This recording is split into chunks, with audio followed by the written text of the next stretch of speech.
Hello and welcome to Rathod science academy.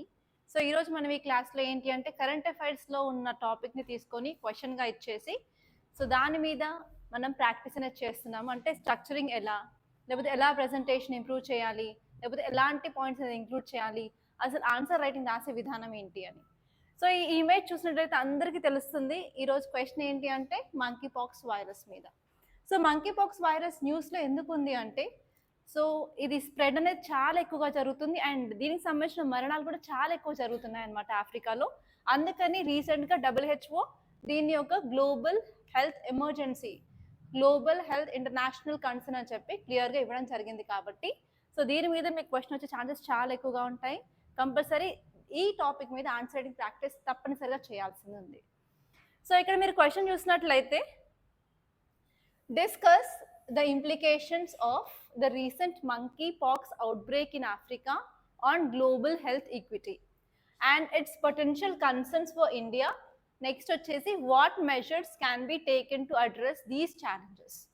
So ఇక్కడ నేను ఒక్కటే క్వశ్చన్లో 3 సబ్ క్వశ్చన్స్ అనేది ఇవ్వడం జరిగింది. ఫస్ట్ వచ్చేసి ఏంటి అంటే ఇంప్లికేషన్స్ ఏంటి అని, నెక్స్ట్ వచ్చేసి ఇండియా మీద ఉన్న కన్సర్న్స్ ఏంటి, ఇండియా పైన ఉన్న కన్సర్న్స్ ఏంటి అని, అండ్ థర్డ్ వచ్చేసి మనం ఎలాంటి మెషర్స్ తీసుకోవాలి అని. అండ్ అదే కాకుండా ఈ క్వశ్చన్లో కీవర్డ్స్ ఏంటి అంటే ఫస్ట్ వచ్చేసి మంకీ పాక్స్ అనేది కీవర్డ్ అండ్ నెక్స్ట్ వచ్చేసి ఏంటి అంటే global health equity. Okay, so మన ఆన్సర్ ఫార్మాట్ ఎలా ఉండాలి? IBC. సో ఇంట్రడక్షన్ ఏమేమి రాసుకోవచ్చు ఇక్కడ మీరు. సో ఫస్ట్ వచ్చేసి మంకీ పాక్స్ అసలు న్యూస్లో ఎందుకు ఉంది? Okay, monkey pox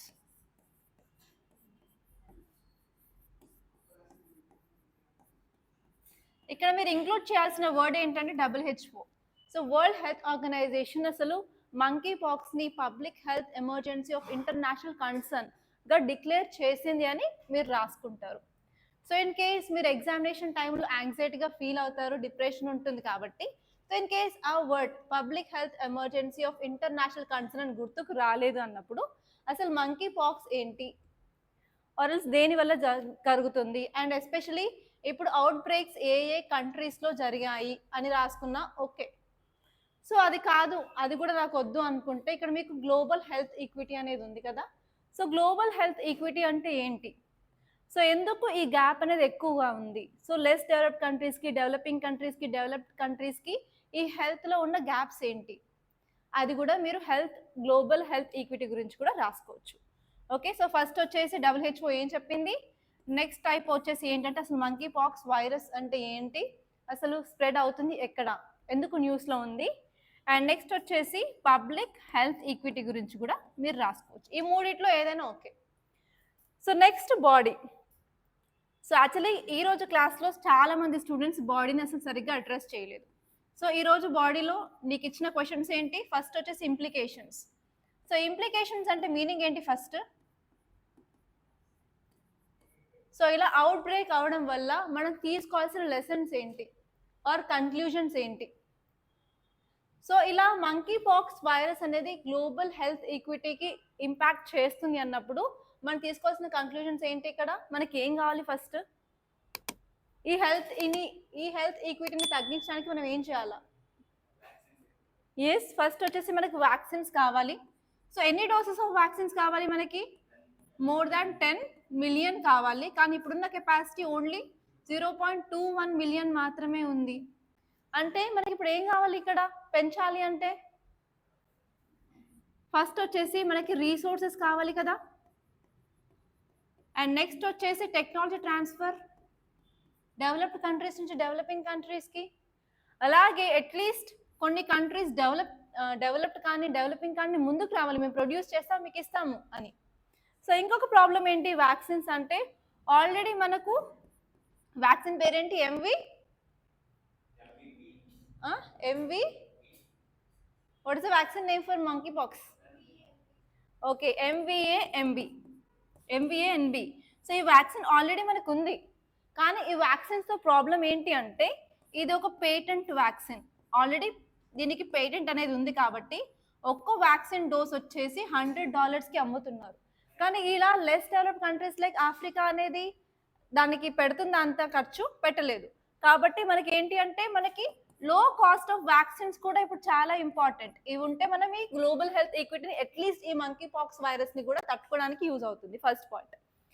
and next వచ్చేసి ఏంటి అంటే మనకి గ్లోబల్ ఆర్గనైజేషన్స్ ఉన్నాయి కదా, WHO లాంటివి. సో అవి తీసుకునే రోల్ ఏంటి? అండ్ నెక్స్ట్ ఇలా మనకి ఈజీగా ట్రాన్స్మిషన్ కమ్యూనికబుల్ డిసీజ్ అనేది వచ్చినట్లయితే మనకి ఏది ఇంపాక్ట్ అవుతుంది? ట్రేడ్, ఇంటర్నేషనల్ ట్రేడ్ మీద కూడా ఇంపాక్ట్ ఉంటుంది కదా. సో ఆ పాయింట్ కూడా రాసుకోవచ్చు కదా. సో ఇక్కడ మీరు రాసుకోవాల్సింది వ్యాక్సిన్స్, రీసోర్సెస్, టెక్నాలజీ, నెక్స్ట్ వచ్చి గ్లోబల్ ఆర్గనైజేషన్ ఒక రోల్, అండ్ నెక్స్ట్ వచ్చేసి ఇంటర్నేషనల్ ట్రేడ్. అట్లీస్ట్ ఈ 3-4 పాయింట్స్ రాసుకుంటే కూడా it's okay with example. Clear? Okay. So next second part ఏం అడిగాను? Potential concerns on India.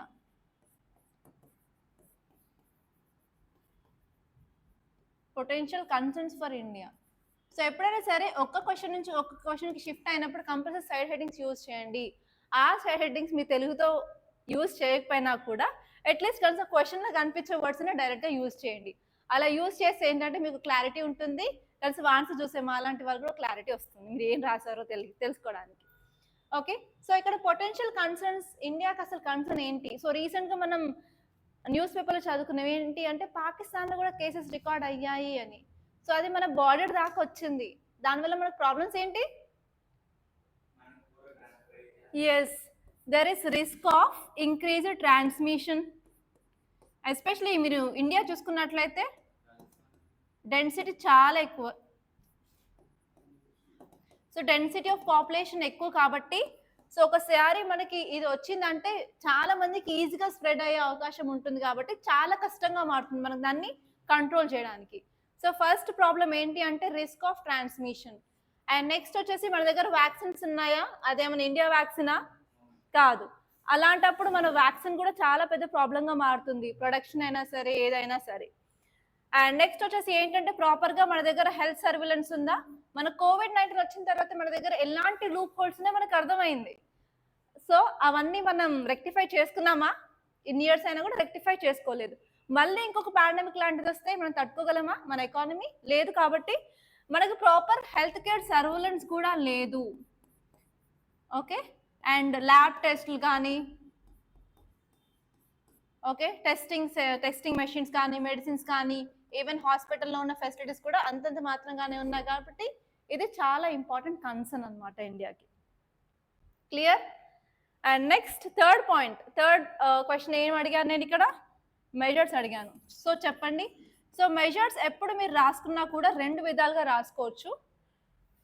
So Rashmita ఎలా రాసింది అంటే షార్ట్ టర్మ్ మెజర్స్ రాసింది and long term measures. Short term అంటే ఆ టైంలో ఇమీడియట్గా తీసుకునే మెజర్స్ని షార్ట్ టర్మ్ మెజర్స్ అంటాము.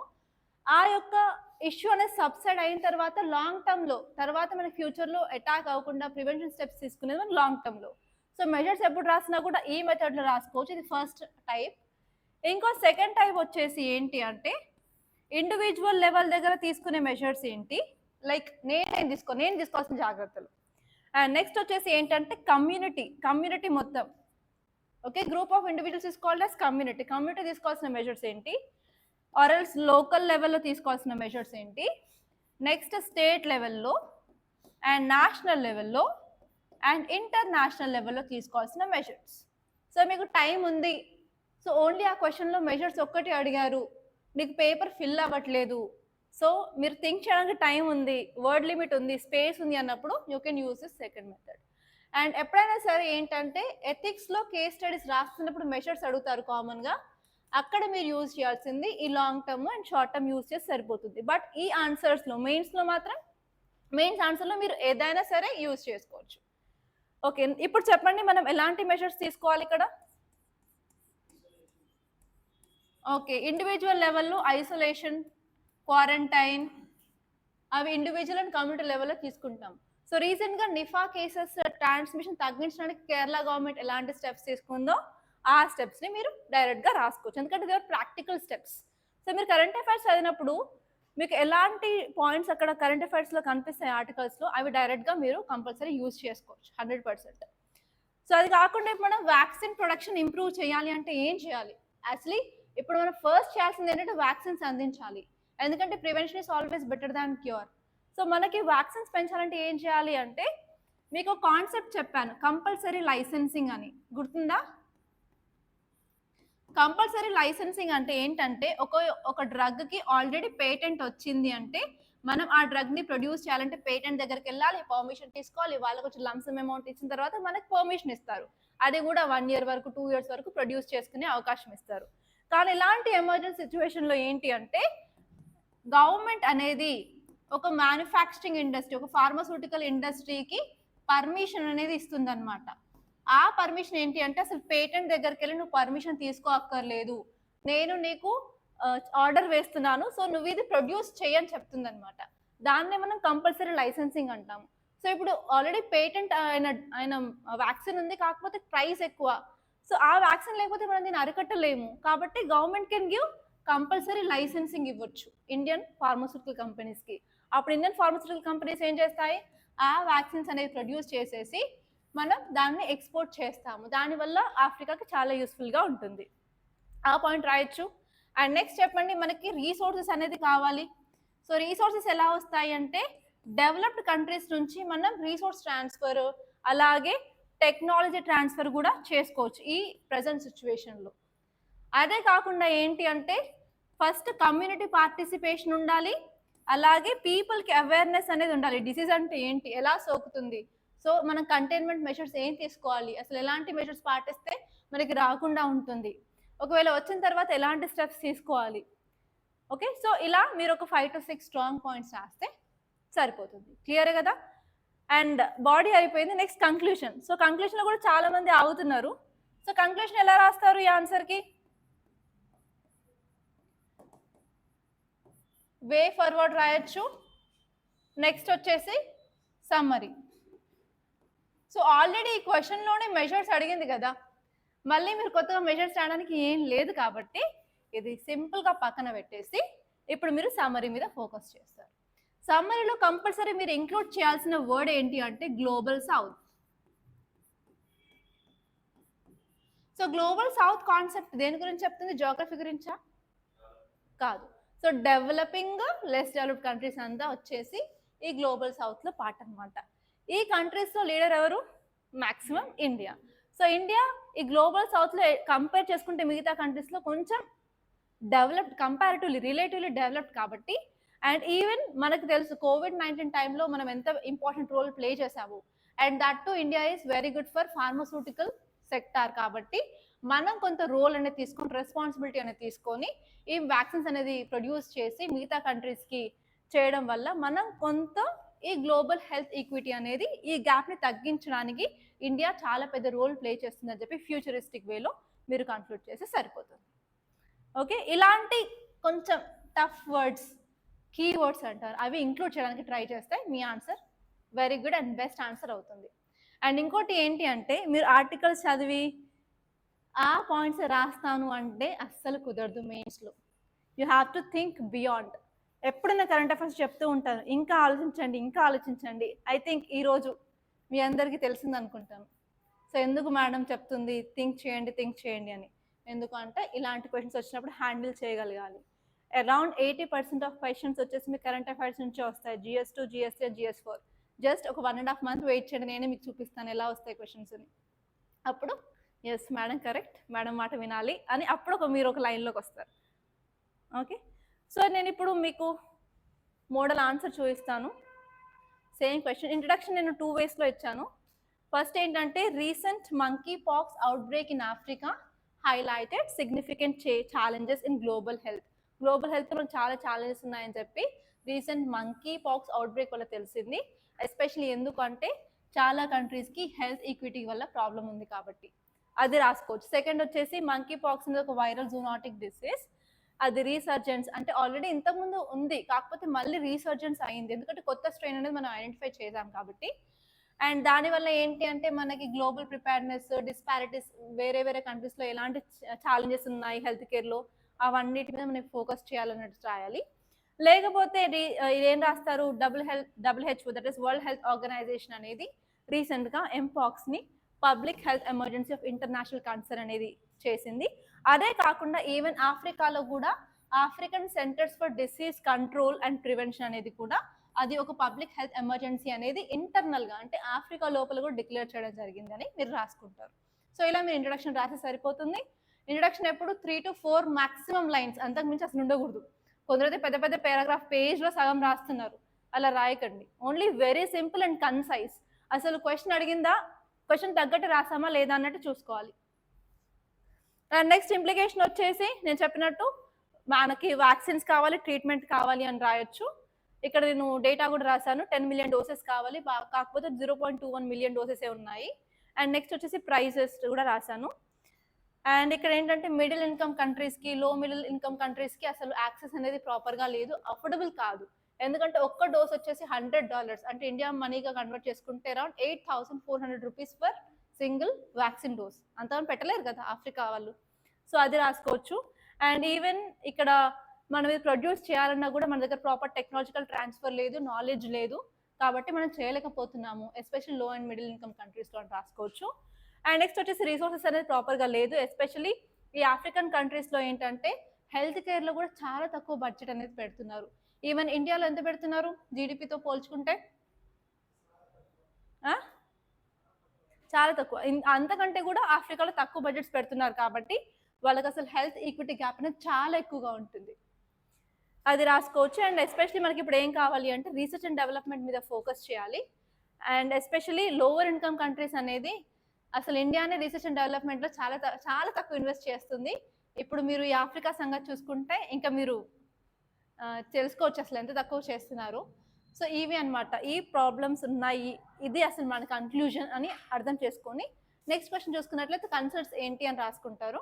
సో ట్రాన్స్మిషన్ ఎక్కువ అవుతుంది, పాపులేషన్ డెన్సిటీ ఎక్కువ ఉంది, ఈవెన్ వ్యాక్సిన్స్ అనేది అవైలబిలిటీలో లేదు, పబ్లిక్ హెల్త్ ప్రిపేర్నెస్ కూడా అంతంత మాత్రంగానే ఉంది, ప్రాపర్ సర్వేలెన్స్ లేదు, ప్రాపర్ హెల్త్ ఎక్విప్మెంట్స్ లేవు, ల్యాబొరేటరీ కెపాసిటీస్ లేవు, అండ్ ఈవెన్ ట్రైన్డ్ పర్సన్స్ లేరు. సో అలా మీరు కొన్ని పాయింట్స్ రాసుకుంటే it's more than enough. And next measures వచ్చేసరికి మనకి హెల్త్ కేర్ సిస్టమ్ని స్ట్రాంగ్గా చేయాలి, అలాగే వ్యాక్సిన్ ప్రొడక్షన్ మనం చేస్తూ ఉండాలి. ఎంబీఏ బిఎన్ వ్యాక్సిన్ అంటే కంపల్సరీ లైసెన్సింగ్ తెచ్చుకొని అన్నా సరే ఇండియాలో ఫార్మస్యూటికల్ కంపెనీస్ అనేది ప్రొడ్యూస్ చేయడానికి ట్రై చేయాలి. అండ్ నెక్స్ట్ వచ్చేసి global collaboration. So different countries మనం కొలాబరేట్ అయితే రిసోర్సెస్ అనేది వస్తుంది, టెక్నాలజీ కూడా వస్తుంది. ఆ పాయింట్ మీరు మెన్షన్ చేయాలి. నెక్స్ట్ వచ్చేసి public awareness and education. And last but not least even ప్రతి ఒక్క కంట్రీ అనేది రీసెర్చ్ అండ్ డెవలప్మెంట్ మీద ఫోకస్ చేయాలి, ఎందుకంటే ఫ్యూచర్లో పాండమిక్స్ని కంట్రోల్ చేయడానికి ఇది మస్ట్ అండ్ నీడ్ అని రాయొచ్చు. అండ్ కంక్లూషన్ ఇక్కడ నేను సమర్పించాను. So monkey pox outbreak in Africa serves as a stark reminder of global health inequities which are persist in 21st century. సో ఇప్పుడు ఇది జరిగింది కాబట్టి ఆఫ్రికా అందరి కంట్రీస్ వైపు ఇలా దీనంగా చూసింది, ఎవరు వ్యాక్సిన్స్ ఇస్తారా అని. సో ఈ ఈవెంట్ వల్లే మనకు తెలిసింది ఏంటంటే చాలా కంట్రీస్లో ఈక్విటీ అనేది ప్రాపర్గా లేదు. సో ప్రతి కంట్రీకి ఇంకో కంట్రీతో పోల్చుకున్నట్లయితే చాలా గ్యాప్ ఉంది అని మనకు తెలుస్తుంది. సో దానివల్ల ఏంటి అంటే ఇప్పుడు ఈ సిచ్యువేషన్ అనేది మనకు ఛాలెంజ్గా ఉంటుంది, కొన్ని కంట్రీస్కి ఆపర్చునిటీ కూడా, ఎందుకంటే వాళ్ళు వ్యాక్సిన్స్ ప్రొడ్యూస్ చేసి వేరే వాళ్ళకి అంటే ఆఫ్రికా వాళ్ళకి సెండ్ చేసినట్లయితే వాళ్ళకి మంచి మార్కెట్స్ కూడా వస్తాయి. సో అలా కొన్ని కంట్రీస్కి ఛాలెంజెస్, అలాగే కొన్ని కంట్రీస్కి ఆపర్చునిటీస్ కూడా అని కూడా మనం చెప్పుకోవచ్చు. సో ఏంటంటే ఈ ప్రాబ్లం నుంచి బయటకు రావాలి అంటే డొమెస్టిక్ మెషర్స్ అంటే కంట్రీలో మెషర్స్ తీసుకోవాలి, అలాగే ఇంటర్నేషనల్ కొలాబరేషన్స్ కావాలి. సో దానివల్ల ఏంటంటే పొటెన్షియల్ రిస్క్ నుంచి మనం బయటకు రావడం జరుగుతుంది. అలాగే కొంతవరకు స్టెప్స్ తీసుకొని మనం ఈ పబ్లిక్ హెల్త్ ఈక్విటీ యొక్క గ్యాప్ని తగ్గించడానికి ట్రై చేయాలన్నట్టు మీరు రాస్తే సరిపోతుంది. సో ఇదంతా కంక్లూడ్ చేసి ఒక 2 to 3 లైన్స్ రాసినా కూడా it's okay, but compulsory global south అనే వర్డ్ అనేది ఇంక్లూడ్ చేయడానికి ట్రై చేయండి. సో ఇలా మీరు ఆన్సర్ రాస్తే మాత్రం కంపల్సరీ మీకైతే మంచి హై స్కోర్ అనేది రావడం జరుగుతుంది.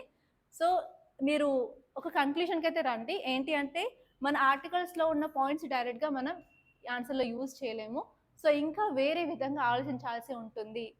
సో ఇది కొంచెం తెలుసుకున్నట్లయితే మీరు కంపల్సరీ ఆర్టికల్స్ చూసే విధానం అయితే మారుతుంది. Okay, so and one more thing ఏంటి అంటే మన దగ్గర ఆన్సర్ రైటింగ్ కోర్స్ అనేది September 2nd నుంచి స్టార్ట్ అవుతుంది. సో మీరు కూడా ఆన్సర్ రైటింగ్ స్కిల్స్ అనేది ఇంప్రూవ్ చేసుకోవాలి అంటే కంపల్సరీ జాయిన్ అవ్వడానికి ట్రై చేయండి. Of course within 10 to 15 days మీరు చదివే విధానంలో, మీరు ఒక టాపిక్ చూసే విధానంలో చేంజ్ మాత్రం 100% వస్తుంది. అండ్ ఇది బోత్ ఆన్లైన్ అండ్ ఆఫ్లైన్ రెండు విధాలుగా ఉంది. అండ్ మీరు నాతో క్లియర్గా మాట్లాడాలి అనుకున్నట్లయితే నెంబర్ కాల్ చేయండి 8074765513. So thank you so much for watching and please to like this class and share this class to your friends and compulsory మన ఈ ఛానల్ని సబ్స్క్రైబ్ అయితే చేసుకోండి. Thank you guys.